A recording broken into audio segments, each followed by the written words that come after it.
It might be for Brian, but I might actually win. and the winner by default. By default.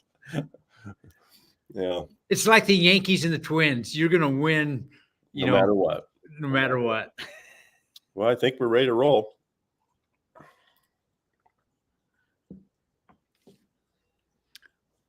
Okay. Well, welcome everybody. This is our second edition of our Rethinking Free Will with Charlie and Brian, and I'm Dave.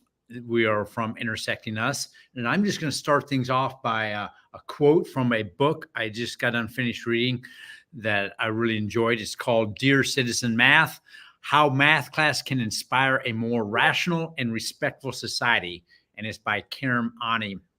And here's the quote: how can we debate one another's viewpoints if we don't even know they exist?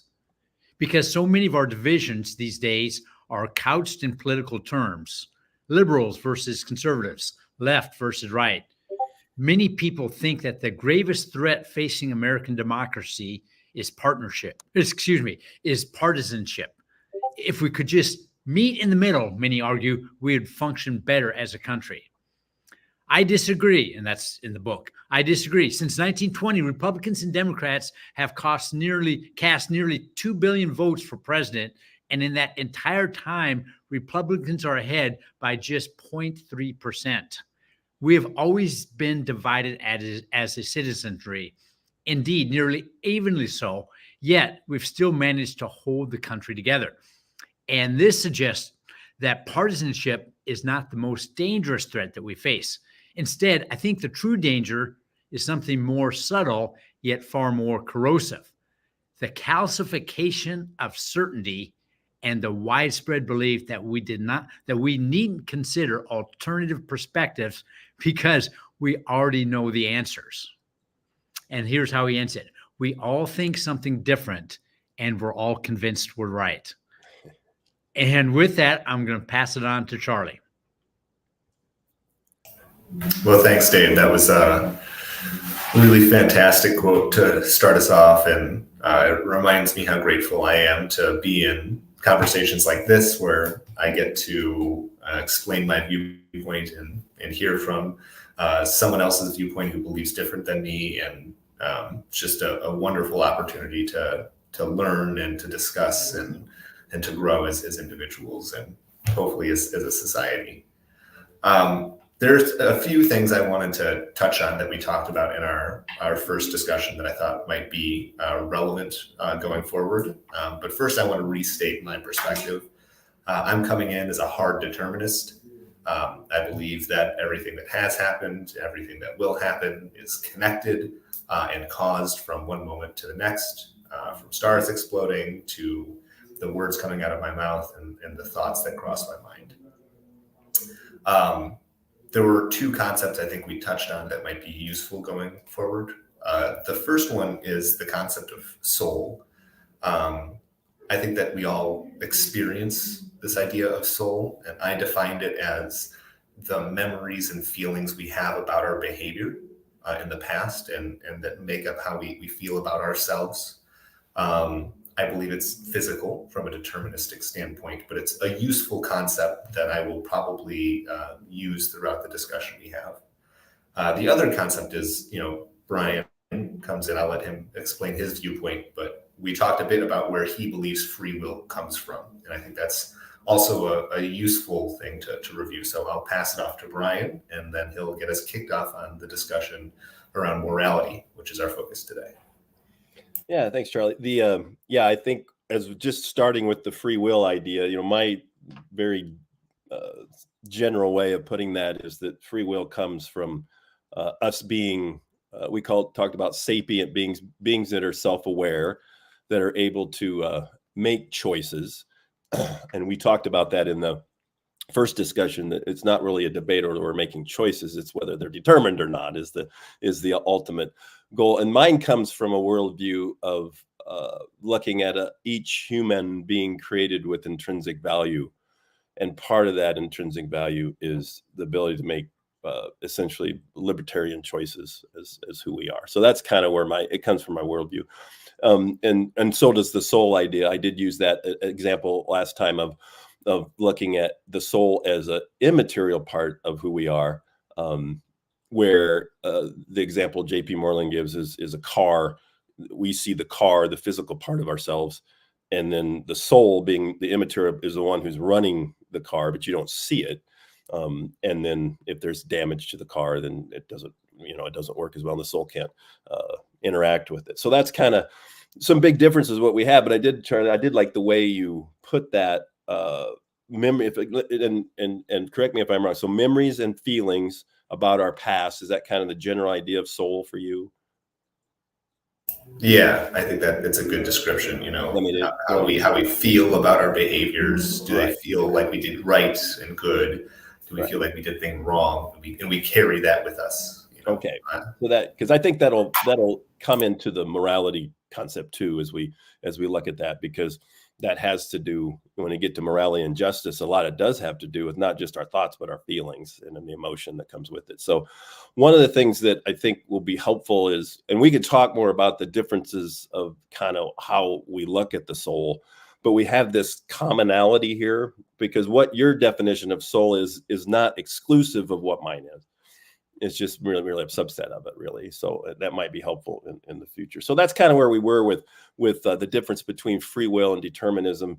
I think really, and we did kind of come to this conclusion to some extent, that just that presupposition of mine that there is both a material and immaterial part of a person, and your presupposition that it's just material is going to bring us to different directions. And we've kind of seen that through the debate. So when we get to morality, to define that, and that's what we're going to talk about today, to define that, I guess the best we can very, very easily, is morality. It really has two components to it. It's, first of all, what is good or what is bad. These are called values, moral values. And then from that, you also have what is right and what is wrong, moral duties. And they obviously are interrelated. So you have value concepts. It could be positive value. It could be neutral. It could be negative. And then you have duty concepts about, is it mandatory? Is it optional? Or is it prohibited? So moral values, from that can come moral duties. And to use a quick example, and I'll let you come in a little bit here, Charlie, is if you think about the idea, is it morally good? Is it a good value to give 50% of your income to some, charities that are trying to help people who are down on their luck? I think most of us say that's good, but that's not necessary. We're not necessarily obligated as a duty to do that. So just because there's a value, it doesn't mean there's a moral obligation to it, because that's what we will get into that discussion, I think, and I'll let you come back here. The idea, just because something's good, how do we know it's a duty of ours? And then what is it that either compels us, or even the word forces us to do those duties? And we can get into that later. So does that definition make sense to you, Charlie? Yeah, absolutely. And I think it's an excellent place to get started.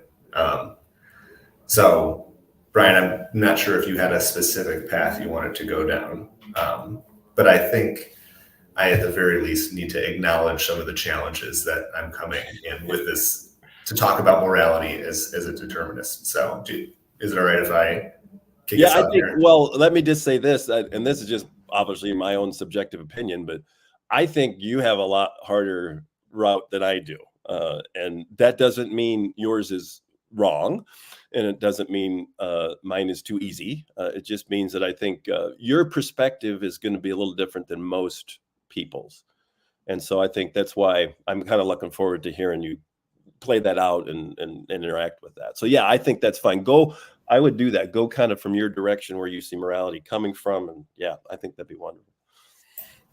Yeah, I'm going to encourage you to challenge me, Brian.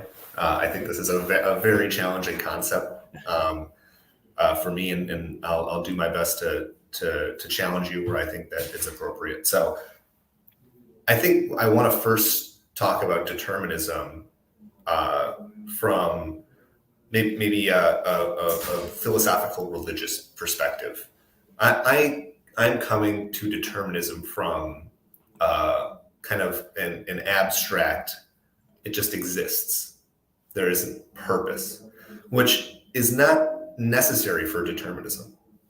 There are belief systems where determinism goes hand in hand with predestination.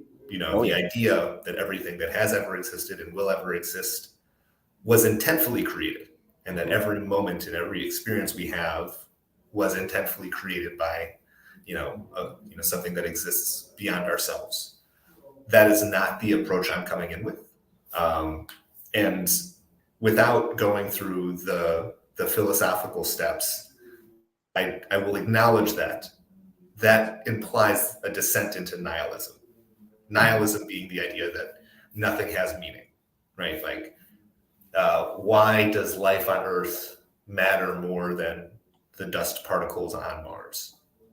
And objectively speaking, I would say it doesn't. That's what my worldview says. So I want to acknowledge that. I don't see any philosophical way to not end there. No. However, a phrase that I come back to is I'm confined to my biology. Like, I can't, even if something is mathematically or philosophically true, that doesn't mean that I don't feel, certain ways about my experience. I don't, when I behave or do an action, I have a feeling about that. I still carry the soul with me, even if there is an objective right or wrongness. And I'll just describe an experience I had, because I think it might humanize me a little bit, where I think I can come off a bit robotic as I talk about this. I remember the moment where I acknowledged the fact that maybe there isn't purpose to everything that's happening. And in that acknowledgement, it was actually massively relieving. Like, all of this wasn't constantly searching for truth, and I just got to accept how unique existence is, right? I don't need to have accomplished something great, because my accomplishments don't actually have meaning. I don't need to be excited for the future. The future doesn't have meaning. I just get to appreciate the fact I exist at all, and how incredibly lucky I am to experience each moment. So that being said, maybe there's not meaning. It doesn't necessarily make me sad. I think the question then comes, like, how do I choose how to behave? Again, I don't necessarily believe there's free will, but how do I choose how to behave? And what I tend to come back to is, I think there are deep-seated biological right and wrong that come around. We know that we don't want to hurt others. We don't want to inflict undue suffering on others. And if you have children, you can see that in children, right? They don't like to cause pain or suffering. They generally feel bad when they do those things. And so I think some parts of morality are deeply biological. And if we understand our biology and those predispositions, we can behave in a way that aligns with that, the way that we'll feel. Does that make sense? Like, I don't want to do things that I'm going to regret or feel bad about, but I have to understand what my value system is in order to do that. So that's one, is the innate biology. And then the other one is learned. Whether there's objective rightness to the moral system we have in the United States, or, they joke a lot that we are just the Roman Empire continued, right? We hold a lot of the same structures and beliefs of them. Whether that's right or wrong, maybe there is no such thing as right and wrong, but accepting that that's the system I live in, and understanding what that system is, that I have a duty to my city. I have a duty to the organizations I operate in. I have, to your point about good and bad versus duty, I have a duty to the country that I live in, that I'm served goods by them, and that I owe them services as well, and that I feel good doing right by those things that I'm a part of, right? We have this natural us versus them, right? And we have varying levels of duty as we get further from ourselves. And just understanding that and trying to live in accordance with that makes us feel good about ourselves. It's us taking care of our soul. So I don't know if I'll kind of pass it over to you, Brian. I think it's a good place to start. No, that's a good start. I think when you look at that, I think that the harder part for you is and to push back, because I do think you're very honest about the fact that it does descend into nihilism. It does, but yet you know, I think you would say you would know, or you've learned, as you use your words, that that's not going to work. I mean, and that's not really the way your life goes day by day.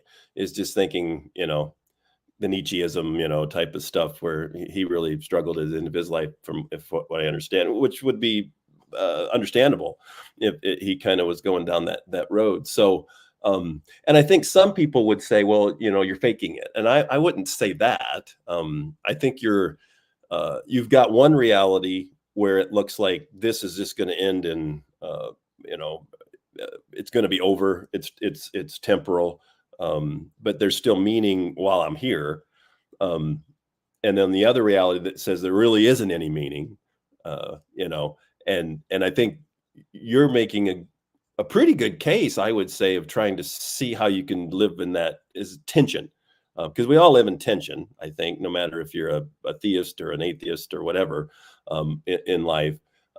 So I thought, could you talk more a little bit about that? How do you, on a day-to-day basis, knowing that what the dissent is, how do you day to day, do you just not think about that, or do you just make that a lower level thing? Or does that make sense? Am I asking the question right? I think.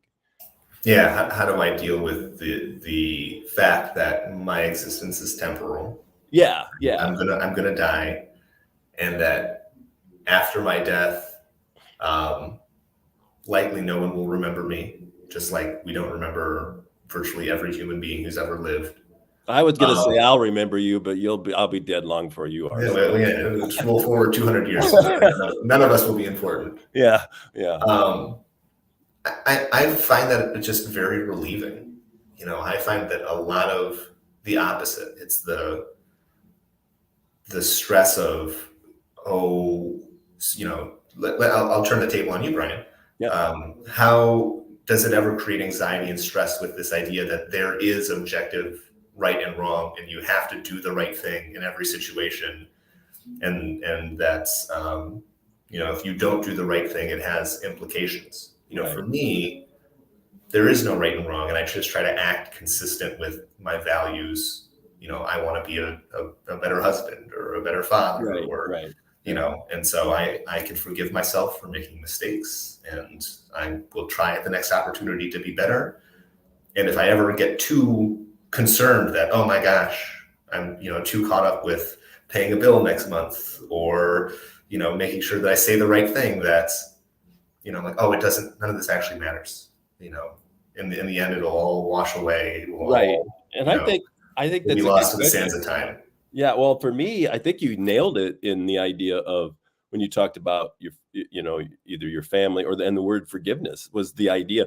I think that the key for me is that there are objective moral values, but the consequences of not following those are not necessarily determinative or all inclusive, that you mess up once and you're done type thing. There is that idea, and it comes back to the idea of relationships. You've got with each other, it's forgiveness. Okay, I shouldn't have said that to that person. I shouldn't have treated them that. I was a little bit self-centered there, or whatever, or I was thinking about things that I shouldn't have.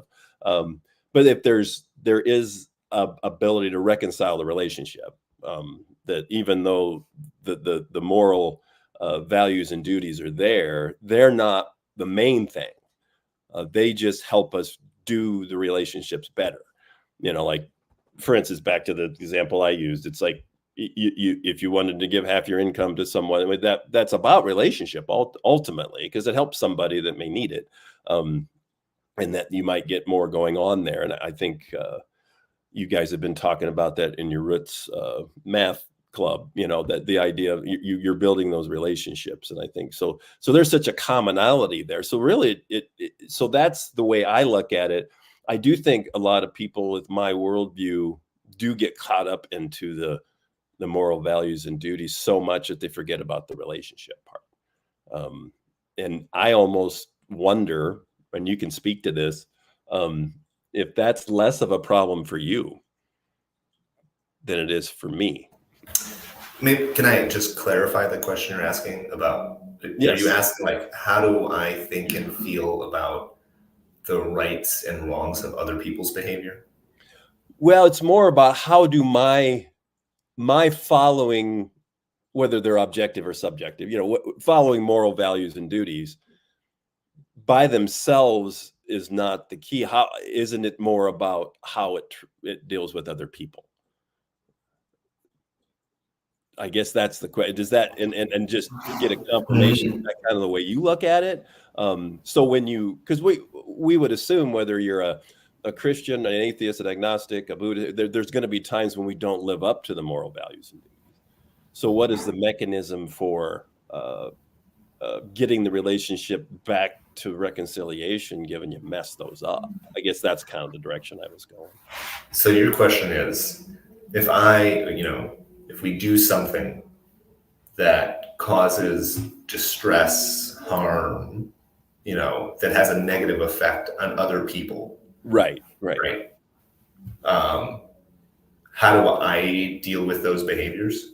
Yeah. How do I feel about them? How do you feel about them, and how do the moral values that you have help you get the reconciliation? They come back. That's a really interesting question, because now I'm going to say some stuff where it's going to seem like you got me, right? Well, I'm not trying. I know, but it's a very good question, because if there's no free will, right? Like, I was going to do that no matter what. Right. Yeah. So I don't think we talked about this last time. And in fact, I think I've only heard someone, Sam Harris, maybe has talked about this, but I don't live my life as if there's no free will. I adopt the idea of extreme responsibility, where everything that happens, I try to see how I could have changed it if I wanted it to be different. Or if I think about what I want to happen in the future, I try to take as much responsibility for that as I can. And again, that seems to inherently be at odds with the idea of determinism, right? Well, it's determined, but I think the moral premise here is that I want to be happy in the future. I think we want that. We want to feel happiness, whether it's satisfaction, accomplishment, relationships. I want to have a great marriage. I want to have good relationships with my children, my parents, my community. With you two on this call, I want that experience in the future, right? And that's part of that's part of my humanity. We're social creatures. We want to have good relationships with our peers and with our group. And so when I take on the perspective of extreme responsibility, I think what I've learned in my life is that if I think about all of my behaviors as something that I have total responsibility for, it encourages action in the future. It's an empowering thought, where I am better at taking responsibility for the things I want to do in the future. So when I do things that are incongruent or bad, I am grateful that it's probably a learning opportunity for me to understand more about myself. Like, why did I do that? I yelled at my child. Like, what triggered me? Like, what is it? Baggage from my childhood that I'm carrying with me? Is it, stress from my work that I wasn't able to kind of turn off before I walked in my front door? And in fact, I sit in the morning and I journal a lot, and I reflect, was I consistent with the things I wanted to do yesterday?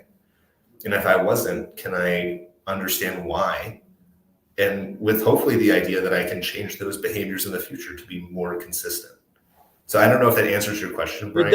It does, because you came back to the idea of you learned, and that's, I think, part of what we do is we learn that, saying you're sorry, repenting, whatever word you want to use, and trying to reconcile the relationship again, because that's the main thing. And that's what the cool thing about you and it's not always been that way in other atheists I've talked to, you really do have that as your core. You want to have good relationships with people. I can tell the way you talk about your family. I can tell you what way you talk about, our relationships and stuff. And so that's a really good intersect to have. And I think, and then so I like that. And then the words you use, and maybe you can play them out a little bit more, or the term was extreme responsibility.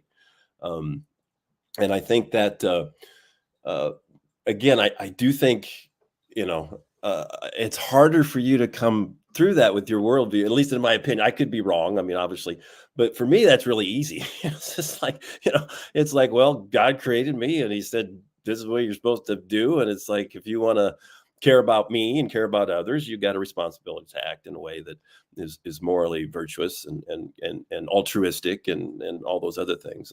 For you, where would you ground that extreme responsibility? Is that something that you would say is more of your biology? So, nature, nurture type stuff or both, or because I would go to the mat if somebody asked me about you and said, well, you think, is he a good guy? But it's like, he really, really believes this, that he has an extreme responsibility to his family and to his coworkers and to the society that he lives in. So where do you ground that in? I guess would be a question I would have. Yeah. I'm gonna answer that question, and then I want to pass it back to you. So where do I get it from? The first, it's a learned behavior. There was a time in my life where I very much externalized responsibility. I was unhappy because the teachers didn't understand me. The school I was in, it was too much homework. My parents and I didn't get along. Everything that wasn't good in my life was someone else's fault. And at that time, I was very unhappy. And I was fortunate to go through an experience where I was given total ownership of my life. If I didn't want to cook, I didn't eat. If I, there's no one's assigning good or bad to my behavior. No one's there to track it. No one's there to reward me when I do things right or wrong. I was free to bear the weight of all the decisions I made. When I was, I guess I should go into a little more detail. When I was 16, I went to a wilderness rehabilitation program in West Virginia, in the mountains. And we hiked in silence during the day, and we set up camp separate from each other. And we journaled. And in West Virginia. In West Virginia, yeah. So I was unhappy, and I. So was this a reward or a punishment? It was. Yeah, it certainly wasn't a reward. Okay, I was just not that it makes all that much difference. But yeah, no, I was quite unhappy, and my parents couldn't figure out why or how to make me better. And because they deeply cared about me, they were willing to try something that was pretty unusual. And very fortunately for me, it turned out well. But in this experience, if I wanted to be defiant and not do something, no one was going to force me. Mm-hmm. But anything I didn't do, I bear the responsibility of those actions. I was hungry then. Well, I was cold if I didn't make a fire, And so just somewhere in that experience, I made this decision that I think in religion, they talk about faith and hope. And I think that was the first time I really understood what that conceptually was. And so I adopted this belief, a very specific phrase that I remember. It was redefining the word hope. And it was the belief that if you do your best, things will work out for the best. Mm-hmm. And, so you have to believe. It's not knowledge. Right. It's not a proof. It's not a geometric proof. It's not mathematical proof. It's faith, right? I'm just going to, we hold beliefs as humans. We believe that Volvo's a company. We Brian believes that, there's a religious being that cares about us and gives us sovereignty. We choose the beliefs we have, mm-hmm. right? We have we adopt beliefs. So I chose to adopt this belief that if I do my best, like whatever it is, in whatever situation, I'm going to run really hard for this half marathon. I'm going to study really hard for this actuarial exam. I'm just going to give my all to this thing, that the results will be the best, which is not what you want, right? So you have to believe, because again, in a deterministic world, even in a non-deterministic world, right, there's one past. Right. There's only one result. Yep. Maybe I wanted to win the race, but I didn't win the race. But whatever time I got, I believe that was the best that I could have done. And so when I adopted this, it just taught me, like, just take responsibility and try really hard. And then, not that you don't care about the results, but just believe that having this mindset is going to create the best future possible for you. And that be grateful for whatever life you have, because that's the best one. I have a conversation with a buddy one time where he was considering all of these options for the future. And he said, I could be in Marine recon, or, I can run, I could raise, he was in his early 20s and very ambitious. I could, go to government and be a governor, or, I said, you're right. You could do all of those things. You could live all 50 of these lives. So figure out the best one and just pick that and be grateful that you're living the best life, that you picked the best one for you. And so I think I got a little bit far from the question, but no, that's very good. That's how I got to that form of extreme responsibility, is that it was a learned thing, that if I externalize blame, it does not improve the quality of my life. But if I take absolute responsibility for everything and I just try really hard, I found that my life tended to improve over time. I got healthier, smarter, happier. And so I continue with that, operating with that belief set. Well, and I think that really explains it good. And I think it's almost always better to give your experience and the story about how that you came to that than to just say, I have it. Now I'll remember that much more than just saying, well, I've got, extreme responsibility. It's just like, and I do think that's very, very helpful. And I like the way it seems like, and maybe it's because us theists sometimes push people's down their throat, words like faith, hope, belief. It's almost like atheists sometimes feel they can't use those but it's again, I like the way you define hope. Faith in my experience is just trust. You're trusting in something to be so, and or trusting something to be not so. And I like in belief, I can't remember who said it, but I don't think you can make somebody believe something. I can't make you believe it. I can influence, and you can influence me, but I can, ultimately that's kind of a personal thing, whether you're going to put that as your, as something you're going to live your life with. And so I think that's kind of what you said too, is the idea that that's something you have to come out, whether you have to go to West Virginia to get it. It's something that's personal, I guess. You may share it with other people. And in my experience, where we find the biggest problems is people think they have beliefs that they're really not personal. They're just held kind of loosely with their social group or their society or their family. And then when the rubber hits the road, when those beliefs or values or faith gets tested, it's like, there really wasn't much there, and that can happen in a religious situation or in like,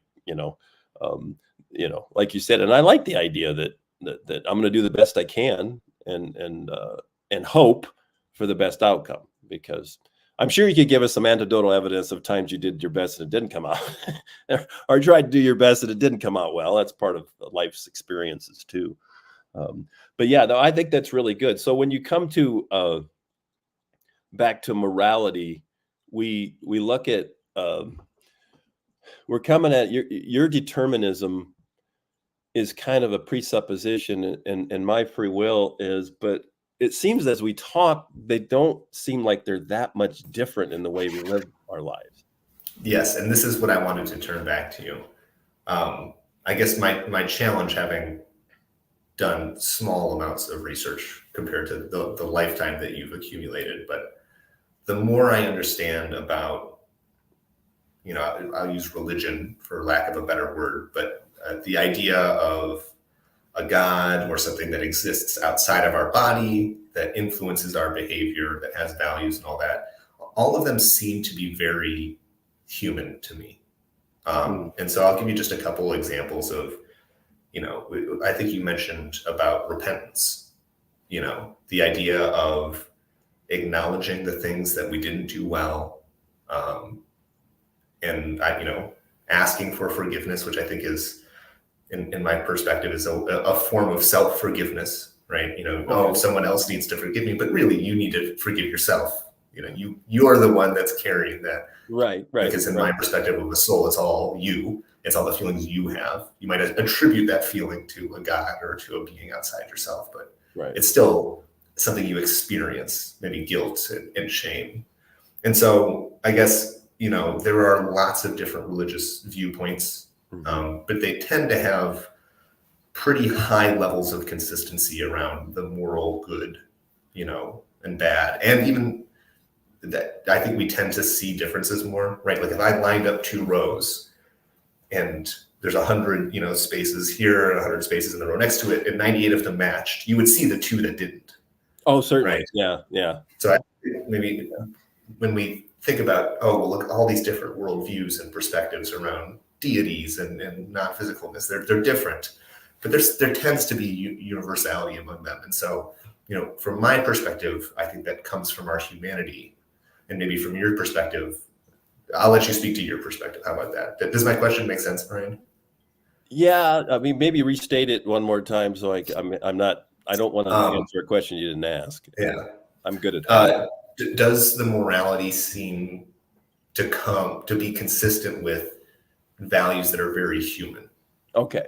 Yeah, I do think if you look at just like a Christian worldview, morality doesn't really make any sense unless you're human. That's the way, the other, even sentient beings, we're not saying that a lion is immoral for eating a zebra, that type of stuff, so it's very, it should intrinsically be human, because that's what the morality was created for, as in, and so I do think, and that's what I think's been fun for me as we're listening is, there are a lot of similarities, even though there's a big difference in the presuppositions of our worldviews.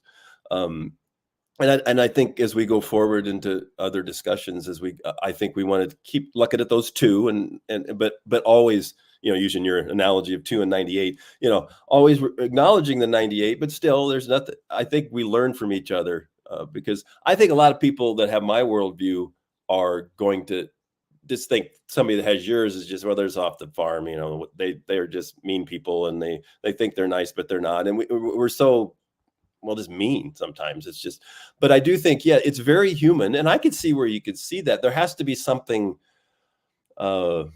experience, you had your West Virginia, I had an experience in college, that was, where it seemed like to me, all the change fell in the meter. That what I've kind of been struggling with, and I was very much grew up in a very rules-based pseudo-Christian religion, very, very morality code stuff. And so I thought life was about being as moral as you can.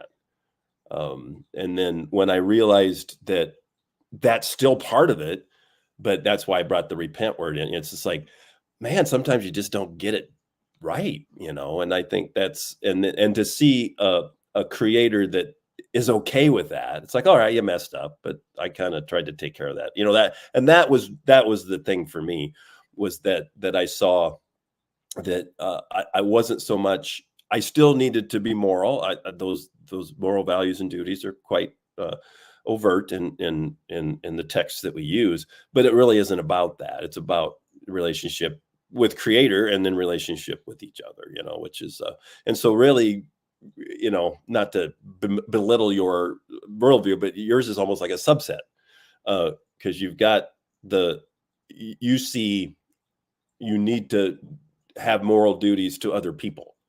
And that's important. So what comes into this, it seems like, and we talked about this last time too. Does that answer the question? I might not have answered it. Yeah, no, it does. I know you had. I have a follow up though, because I feel like. Oh yeah, go for it. Yeah. Maybe to give the audience some background, we were hoping to talk about justice. Yeah, but we we'll get realized there. you can't talk about justice unless we've got some mutual understanding of morality.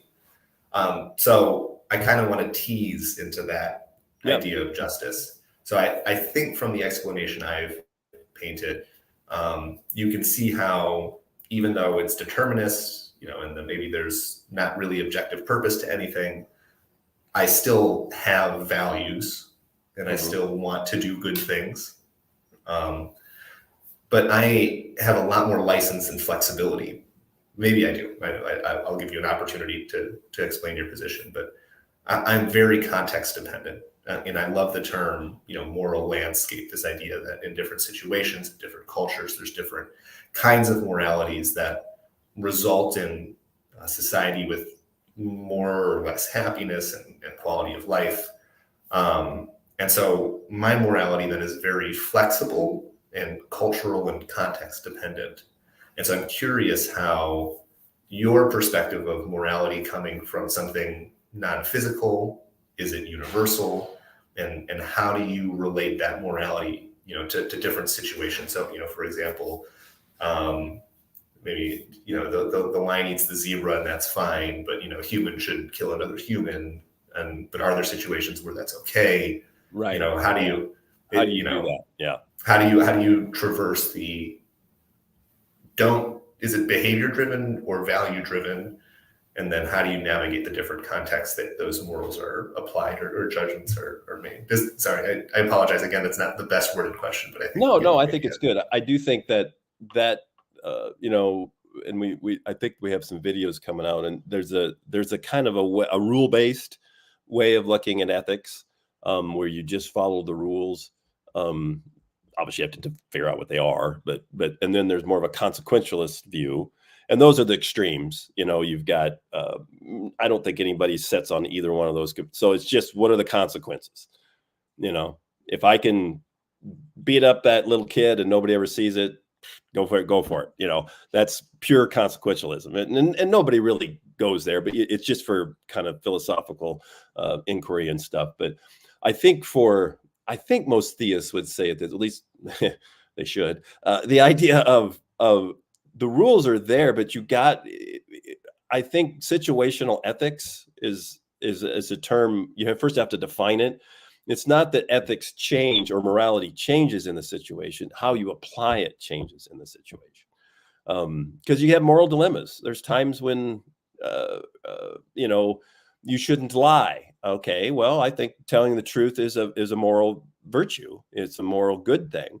But you go back to the hiding place, Corrie ten Boom hiding Jews away from the Nazis, and they come to the door and they say, "Do you have Jews in your basement?" Might be a good time to lie. The situation, it's more important to protect another image bearer, if we want to go that way, than it is to tell somebody who, does that make sense? So I think, as you say, moral landscape, I think you can have a consistent moral ethic with consistent moral values and duties, but realize that sometimes you have to use, and here's the word that keeps coming to me, and I think it's a good word. It's a good biblical word. It's a good atheist word. It's a good everything word. It's wisdom. That's what wisdom is, really the application of knowledge. One way of putting it. So you're using wisdom on how to make decisions with your moral landscape, and and I'm trying to do the same thing. It's sometimes hard to know when you have a moral dilemma, and they happen a lot more than people think. And sometimes they're pretty minor, I realize, but sometimes they're big. And I think, does that answer? I mean, I feel like I can have a consistent ethic, kind of more almost like a rule-based ethic, but realize both that sometimes one moral value or duty will trump another, and sometimes the consequences you do have to weigh in there. But I guess wisdom's about the only way you can do that.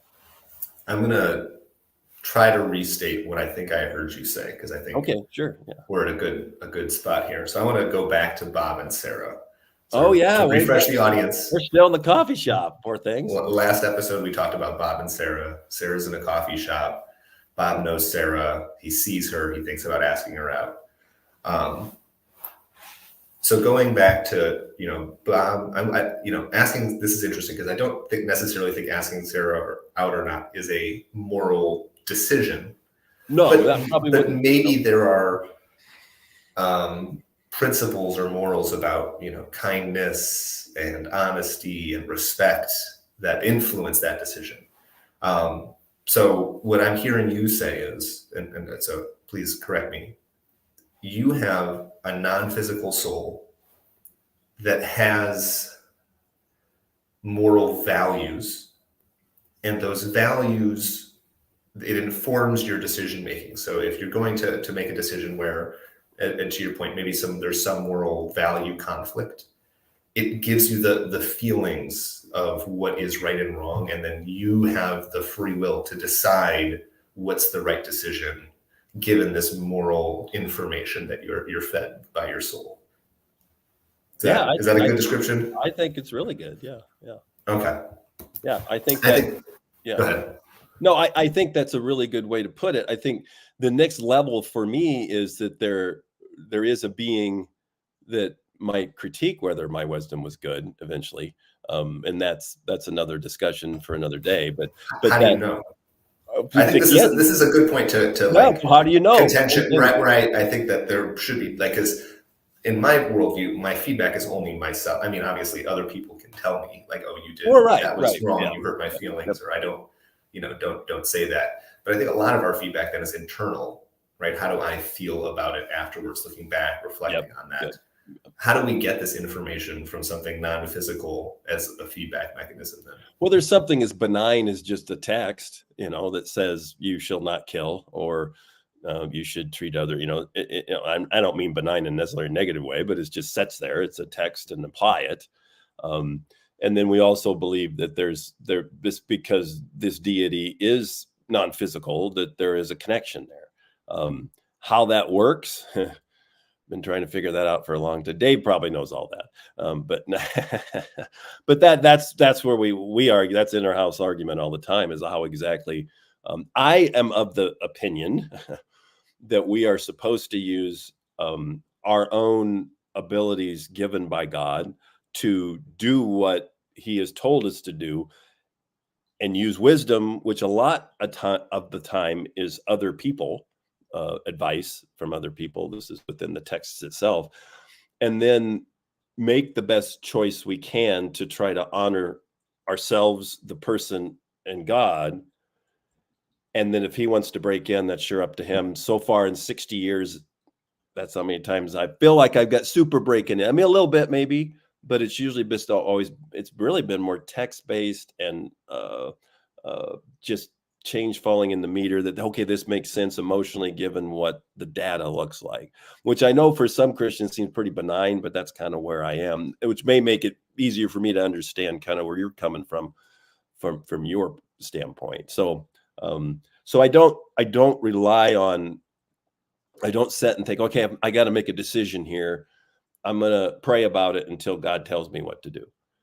I know some people believe that. I don't. I just don't think that. I don't think that makes any logical sense. I don't think it makes any metaphysical sense. I just that is determinism in my opinion. It's just like, if he's going to do it, what does he need me for? Does that make sense? Yeah, absolutely. I'm going to push a little bit here because my question was specifically about after decisions have been made. After they've been said, hey, I'm in a situation where there's moral conflict.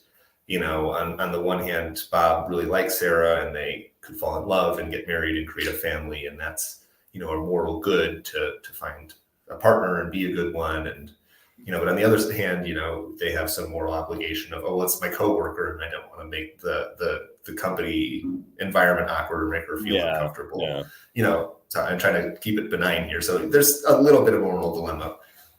After making these decisions, how do you get any feedback that's not physical, right? I guess my point is, how do you know did I do the right thing? And isn't the only feedback we get from whether we did the right thing physical. Well, Sarah's going to tell us whether it made her uncomfortable or not, or maybe we'll pick up feelings, or we'll recognize emotion. Maybe he ends up not asking her out and he feels deep regret about it, right? So the feedback is all either external from the group that we're in, or internal, our feelings about it.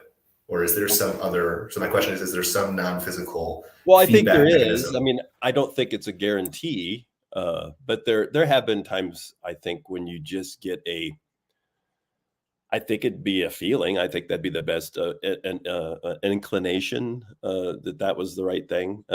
Almost like a third feeling. Does that make sense? You get your own, you get feedback from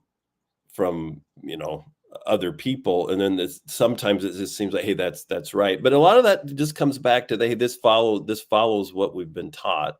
And I think, I don't know if that might not be a compelling answer to you, but it is an answer.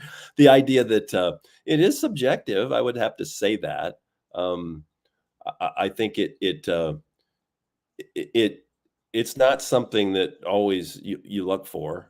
I think most of what you said is probably very similar in that situation where and how can I convince anyone that that's more than just my own? No, I don't think so. I think that would have to be, if you talk to another person who has the same worldview, they kind of think that too, which again doesn't make it right. It's just that it's a shared experience, I guess. But if that makes sense, I do think for the most part it is. And I, certainly I deal with that sometimes. It's like, well, am I tricking myself into thinking this is some sort of external confirmation?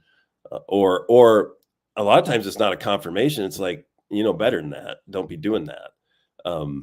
And that seems to me, in my experience, to be real. That I certainly, how could I, do an experiment to see if this was just me or some deity that, well, obviously that's what we're talking about, I guess. But yeah, I do think that, but I don't see how, other than explaining, just like any subjective experience, it's my subject, and trying to convince somebody else of it is not the easiest thing in the world, any more than you're doing for me. Yeah, I'll push back on myself here. It was a bit of a prodding kind of, joking question. No, my point being that,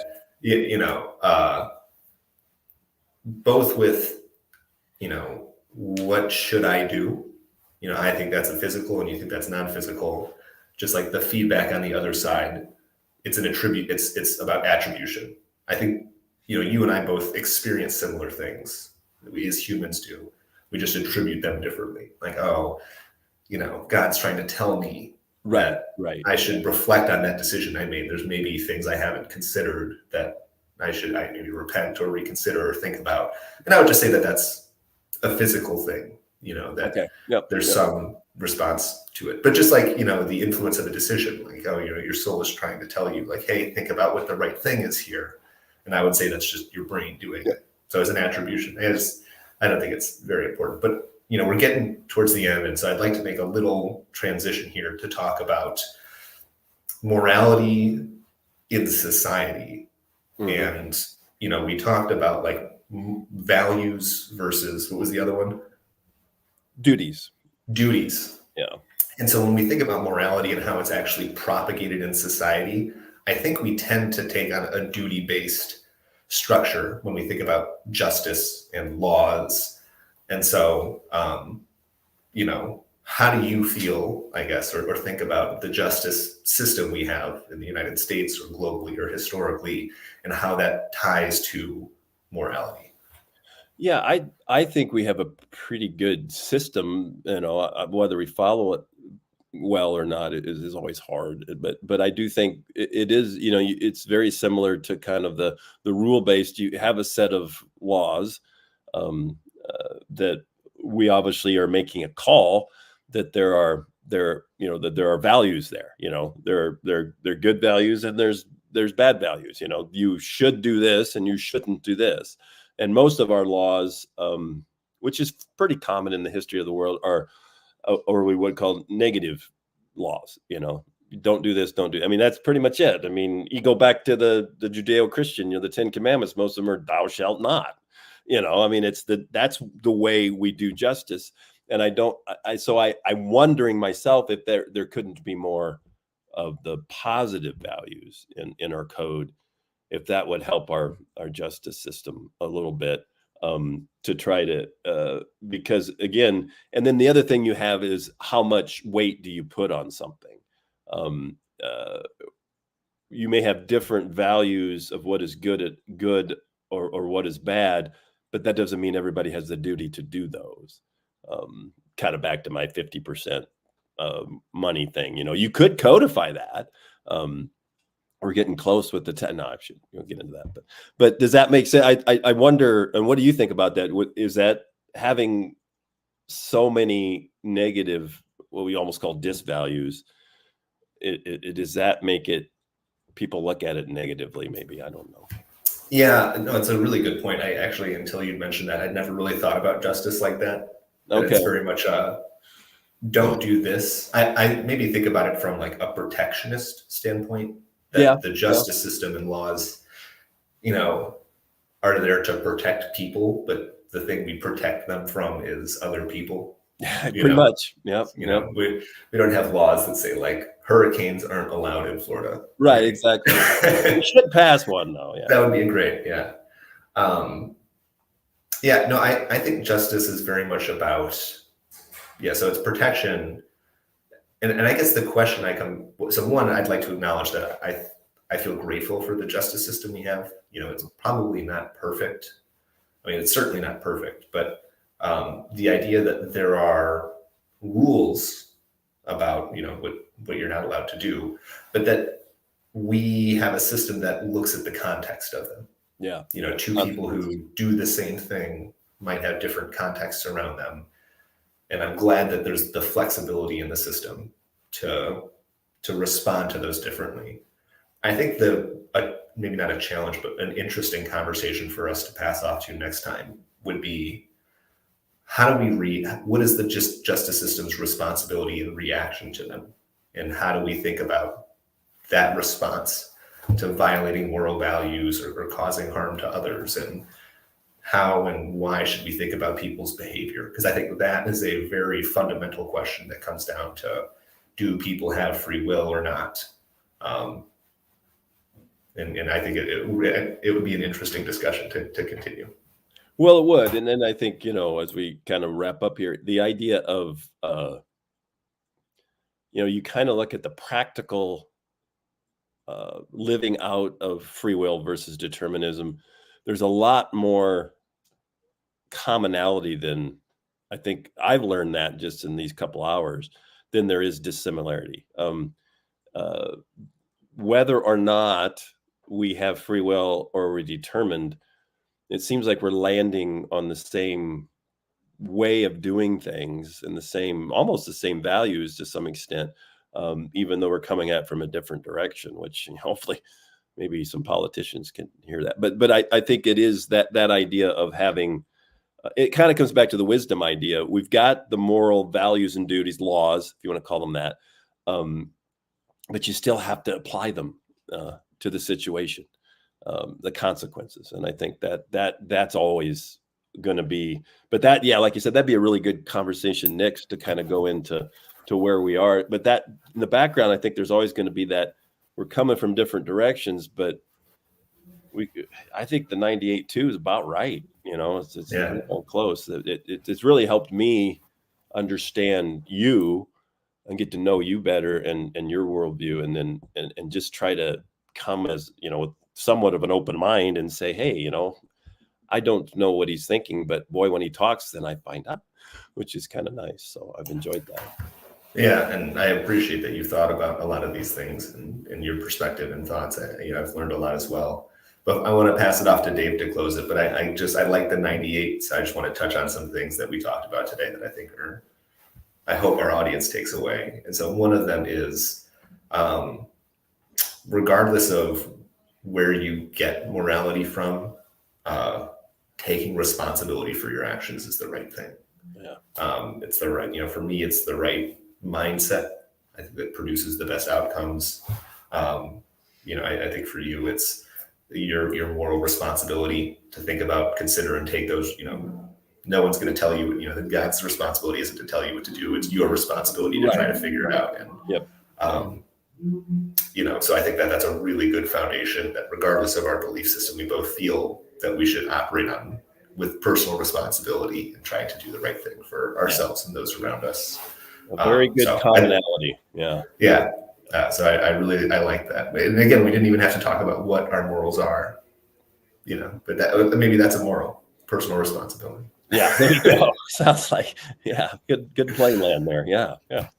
So I want to make this real practical. Last week, Brian, Charlie, and I, we all live in different cities. Charlie lives in a different state. He's in Ohio, Wisconsin. Excuse me. Brian and I are in Iowa, and we had the privilege of getting together and golf together.